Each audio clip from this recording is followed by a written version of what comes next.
maybe you have a fantastic voice and everybody always says how great your voice is and everything, but you don't enjoy being on the worship team. Everybody in the seats can tell. Welcome to Fireside Talks, where we help bring you from survival to stability. Through skills, support, and the hope of Jesus Christ. Welcome back to a new month on Fireside Talks. This month, we're going to be talking about discovering your gifts and talents, doing something a little bit different each week. So to start out, when you hear the word leader, what is the first thing that comes to mind? Your boss. Your boss at work. Okay, someone elevated. Yeah. Okay. Do you think most people feel like leaders in their everyday life? I would say no overall. There's absolutely some people that do, but I would say no overall because I don't feel like it is a skill that very many people actually focus on. Okay. So let's be honest. Have you ever doubted that you had anything special to offer? Well, sure. Doesn't everybody at some point? Okay. All right. So this week we're going to specifically be talking about something a lot of people overlook. The gifts that God has already placed inside of them. Sure. So to get started, do you want to read 1 Corinthians 12? So I'm not going to read the whole chapter, but I do want to read a little bit of it. So 1 Corinthians 12 is where we're kind of taken and getting a lot of our guidance on this one. And the whole thing is kind of talking about spiritual gifts and talents and things like that. And we're going to focus on right now, we're just going to look through about, I think, verses 4 through 7 or 8, I think. So maybe we'll go to 11. So now there are varieties of gifts, but the same Spirit. And there are varieties of service, but the same Lord. And there are varieties of activities, but it is the same God who empowers them all in everyone. To each is given the manifestation of the Spirit for the common good.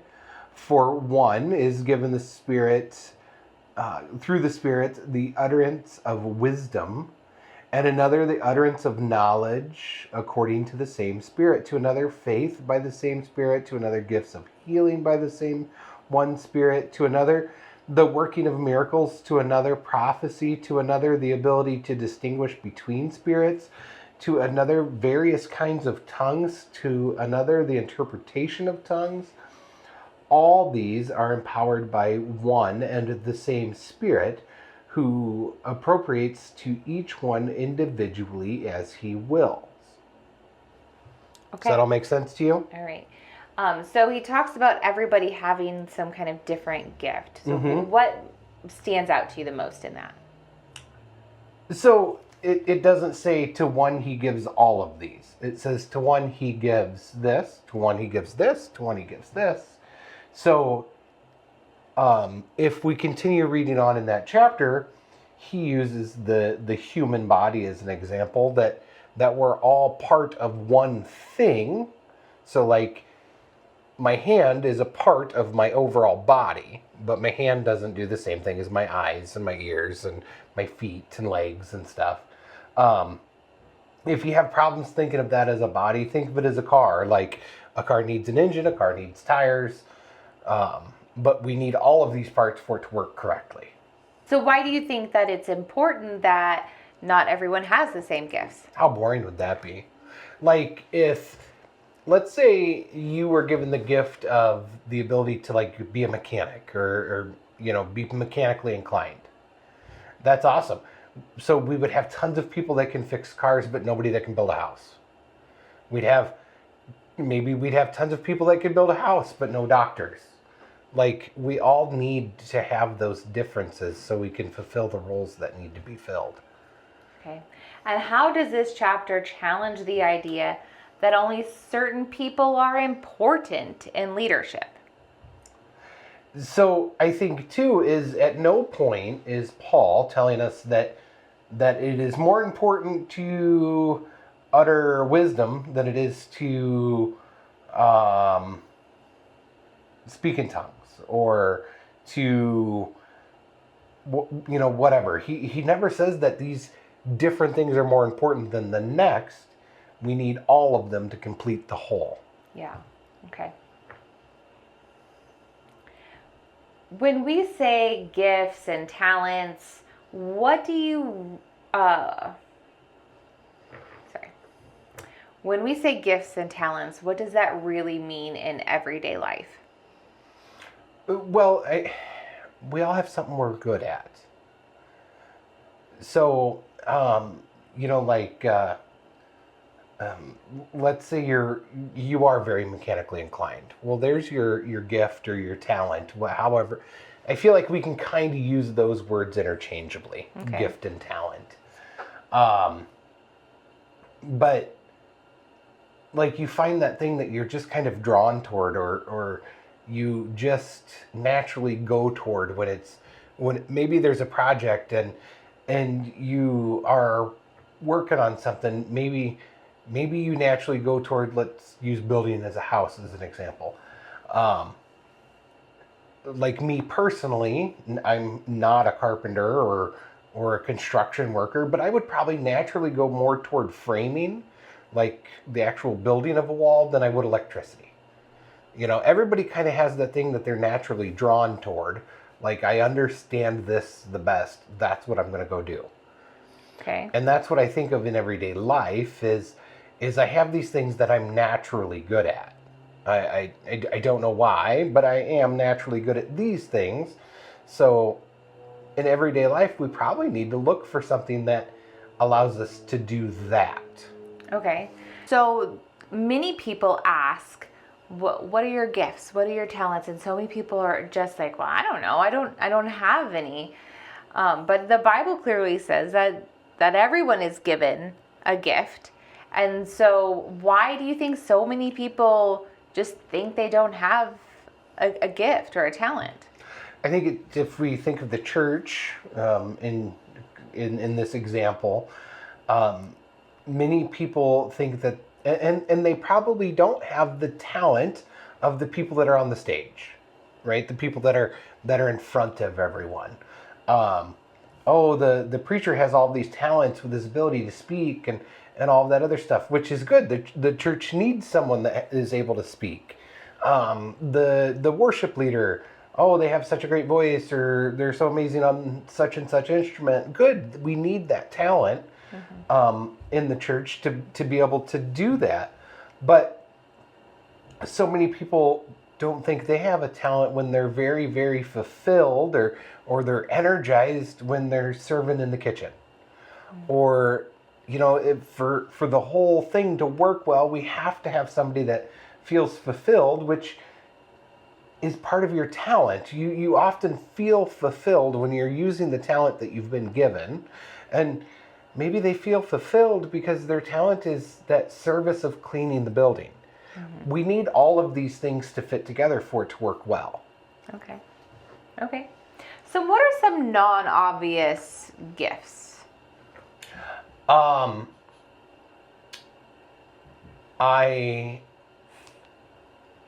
So like me personally, the first thing I think of is like, I feel like I am hospitable, like good with hospitality, but I am not good at entertaining, I think is maybe the right word, right? So if you were to come over to our house and you're like, I want something to drink, or I need something to drink, I'd be like, yeah, there's cups in the cupboard, right? So maybe that hospitality part of it, maybe part of it is that like being prepared for people to come over. So I feel like I'm welcoming, but I'm not good at hospitality. Does that make sense? Okay. Like there's one. I'm reminded of an old lady we had at the church that, like, I don't care how bad the day went, or how horrible my sermon was, she was like, "Oh, that was wonderful." Oh, yeah. She was such a good encourager. Right. So I think those are kind of things that people don't realize is a talent. Yeah. And Or a just cleaning the gift. building.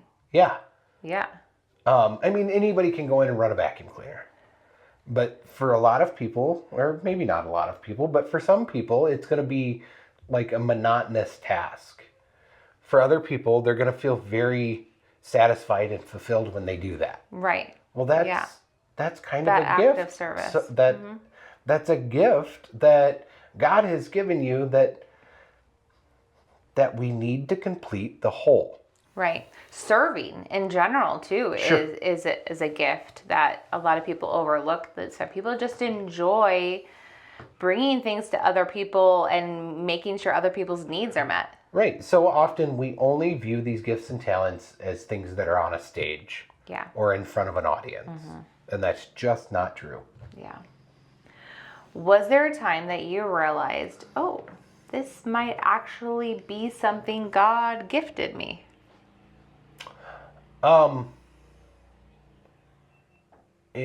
So it took me a long time to realize it. But it goes back to when I was asked to start teaching part of the EMT program at the college. And I'm like, I am not a teacher. Like, it's not what I'm good at. I'm not a teacher. Yeah, or even a public speaker. Right. And I think part of that comes with time. Like, I was able to exercise that gift and build it into something that I never anticipated. Right. Yeah. And then somebody else pointed it out to you. Right. And then I still didn't recognize it as a gift until a complete stranger said, you're really good at this. Right. Yeah. Okay. Why do you think so many people struggle to identify their gifts? I think because they don't take the opportunity or are given the opportunity to exercise it. Like, I am not going to stand in front of a crowd and talk because A, I've never been given the opportunity, or B, fear of failure. And I think we have to be okay with trying something new without doing it well right off the bat. I was going to tell a story on one of our kids, but I don't think they would be happy. So I won't. Then don't. Then we'll get all those crazy editor notes again. All right. How does comparison play into that? Again, like, I don't have that talent because, so and so on stage at church is such a wonderful guitar player, piano player, singer, or whatever. And you think that you have to be at that level or higher for it to actually be your gift. And what they don't see is the hundreds of hours that guitar player practiced to get to where they're at. Right. The times that they're on stage and just completely messed it up. They don't see any of those parts. And I think we believe that if it's a gift or a talent, it's something we should just be good at right off the bat. And not have to try and practice. Right. And we're rarely good at anything without practicing it. Sure. Okay. In 1 Corinthians 12, it talks about the body and how every part matters. Right. So what happens when we start believing that we don't matter? Well, think about, okay, so if we're going to use the body, the human body as our example, like Paul does in Corinthians, how would your life be different if you didn't have a left foot? Right. Everything just got more difficult, right? What if you're an amazing artist and you lose your right hand? Presuming you're right-handed, right? Everything just got more difficult. Yeah. So if we look at one body with many pieces or many members, if we take away one of those members, our body doesn't function like it's supposed to. And that's how our community should be. What if you feel like you're the right toe? Right big toe. You know what? Your big toe is very important for balance. So, I mean, no matter what part you think you are, it it serves a purpose, and our body gets really messed up if it doesn't have them all. Sure. Yeah. Other than the appendix, nobody really knows what the appendix does. So I don't think anybody's given that gift. The gift of appendix. Right. Okay. What lies do people often believe about their abilities or purpose? That they just don't have one. Like, go ask any of our kids right now what they're good at. What's their answer going to be? Yeah. Nothing. Nothing. I'm not good at anything. Yeah. Well, yes, you are. You just haven't had the opportunity or the time, especially with kids, I think, is the big one. Like, oh, I'm no good at this. Well, it's the very first time you've tried it. Again, like learning that instrument. Like, we don't see the hundreds of hours that somebody spent practicing. Yeah. Okay. If someone is listening here today and they're thinking, I have no idea what my gifts are, where should they look? Practice. So Practice look at that. what, though? They don't know what to practice. But look at that thing that, like, I get really excited when I do this. I really love doing this. Go do it. Go practice it. Go get good at it. No, I do have to say, like, make sure that that's something that lines up with the Bible. Like, it's not something that's a fleshly desire. Like, I Sure. enjoy drinking all night long and I'm really good at it. Right. Right. Yes. That's not what we mean. But it doesn't have to be, we've mentioned hospitality. We've mentioned service. This is not a conclusive or complete list of the gifts that people are given. Right, because you have teaching and preaching. Yeah. So we have a handful of other things that in other places in the Bible that are listed as gifts, but even if we combine them all, it's not a complete list, right? Because I truly believe that just that mechanical ability, understanding how things work, like that's your gift. Yeah, because I can't do that. Right. So just whenever you find that thing that you just kind of naturally understand well, it kind of gets you excited when you get to do it. You feel fulfilled when it's over. Go do it. Or excited to know more about. Right. Yeah. Because that's something that's like built into you that you aren't going to be able to get rid of. Yeah. Okay. How can serving others actually reveal your gifts?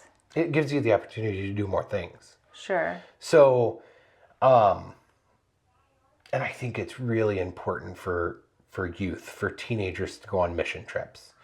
Because odds are on that mission trip, they're going to do things that they've not done before. Yeah. And maybe it's a construction type work. Maybe it's serving, in a food pantry type setting, or serving meals, or, and maybe that's going to be the thing that sparks them to be like, man, you know what? We worked in this soup kitchen and I love cooking and I didn't know that about me.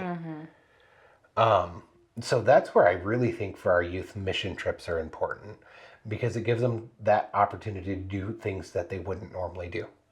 I think being in the community too, and like listening to other people, like, you're really good at this. Like, you should do this more often, just like the gentleman for you and preaching. And, or even like, this tastes really good. Thank you so much. Like, to get that feedback from the community and from others, or you look like you really enjoy that. Like, do you do this often? Like, when people comment to you about that, that should be cues of like, this is something you should look closer at or think about doing more. Yeah. Okay, how does understanding your gifts change the way you lead? So I think most people lead from their strengths, Mm-hmm. right? So even if you think of Fireside and what we're doing, like, there's aspects of leading Fireside that I'm not going to be good at. What kind of face was that? Those are the things that I'm generally good Exactly. at. But like, think of what we're doing here with Fireside, and There's going to be aspects of it that I'm not good at. There's going to be aspects of it that you're not good at. Correct. So hopefully you can pick up what I'm not good at, and I can pick up what you're not good at. But we also chose people to be around us that are going to pick up things that we know we're not good at. Sure. Yeah. Right?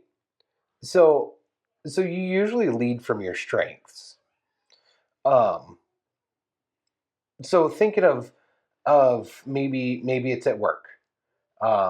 And whatever you do for a living, and maybe there's an aspect of your job that you're really good at. Well, that's where you're going to lead from. And don't think that you have to have that manager or whatever title, because if you're that, there's that aspect of your job that you're really good at. Is that what everyone, when they come across that situation, they come talk to you? Well, you're leading them. Right. Maybe it's and maybe it is more of a traditional leading. Maybe you're really good at coaching, or you're really good at um, uh, maybe you're really good at teaching, which is a leadership role. um, I think that's, I don't remember the rest of the question. How does understanding your gifts change the way you lead? Oh, so once we understand our gifts, though, we're going to understand what our strengths are. And our leadership is no longer going to feel like work. It's going to be more of a joy. Sure. And so what happens when someone doesn't utilize their gifts, if they're not leaning into them? I think overall we're just unhappy.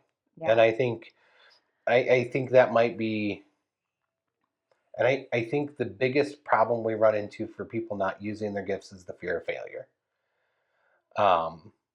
I still remember the very first time I got in front of the church and spoke like a sermon. And it was horrible. Like, it was just bad. Do you remember it? No. Oh, I do. You were never bad. Oh yeah, it was bad. But I did it. And then the next one was better. Mm-hmm. And the next one was better. And then I would say by the time we were done with our time at New Oak, like, I feel like I was doing a pretty good job most weeks. Yeah. I mean, I had a handful where it's still like just an off week. It didn't go as well as I wanted it to. But overall, I felt like I was doing pretty good at week after week. Sure.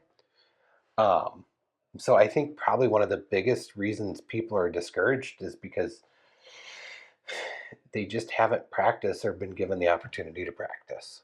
Okay. Yeah, and I think it's important too to remember that we're not meant to do everything. Right. We need to lean into those gifts and lean into the people around us. You know, if you're on the worship team and you hate it, like, even if you're a good singer, if you hate it and you're leading worship, stop. Like, you're not meant to do that. Maybe you would prefer to make the coffee every week because you enjoy the smell of coffee and you enjoy people's faces when they're getting their coffee, which is fine. If you enjoy that and enjoy serving in that way, then absolutely you can. And I know we're speaking more specifically to church, but this is all encompassing. It's no matter where you go. It could be even in your home, to lead in your home or serve in your home as well. Sure. And here's the other thing, and we're going to use your worship team example again. Maybe you have a fantastic voice and everybody always says how great your voice is and everything, but you don't enjoy being on the worship team. Everybody in the seats can tell. Mm-hmm. And I think in the church example, maybe you have a great voice, maybe you can lead worship, but if you're not enjoying yourself and you're not truly worshiping, then everybody else in that building knows it. Mm-hmm. And it's a distraction for them too. Yeah. So you need to quit. Well, and maybe it's not being on a worship team that you should be. Maybe you should be doing the sound because you have that voice, you have the ear to be able to so now I can stuff. have the ear for that, everything being in tone or on pitch, or I'm not musical at all, so I don't know what any of these words mean.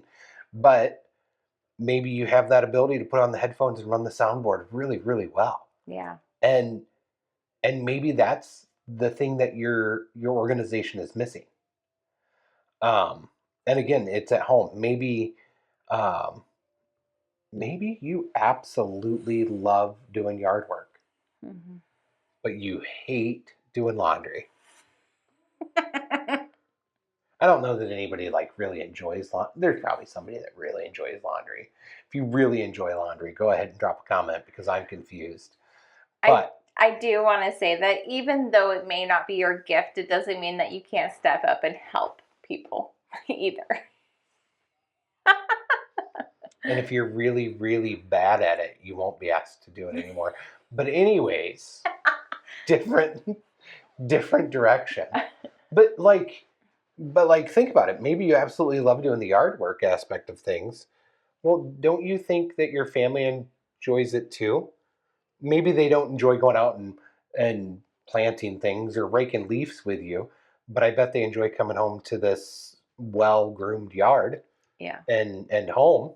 Mm-hmm. Maybe um, maybe you love working on cars, but you can't do it full time for whatever reason, so it's not your job. But I promise that there's people in your life that are going to be very happy that you like to put new brakes on cars. Because you enjoy fiddling with your tools. Yep. Mm-hmm. And so now you get to do what you enjoy. You get to help someone, and it's an act of service all at the same time. Yeah. Mm-hmm. So, Okay, so for our listeners out here who don't know their gifts, what's one step they can take this week in discovering them? really, honestly, it's probably get up and do something. Get out in your community. Yeah, do something. And maybe it's taking a chance to volunteer somewhere in your community. Maybe it's It doesn't have to be at a church either. right. Mm-hmm. Absolutely. Um, Church is always a good place because typically they're always hungry for volunteers. Um, and I don't know that I'm sure there are, but I know as a pastor, if somebody came to me and said, I really want to try this week and see if I like it, I don't know any pastor that's going to say no. Yeah. I know they're out there. I can't think of one off the top of my head.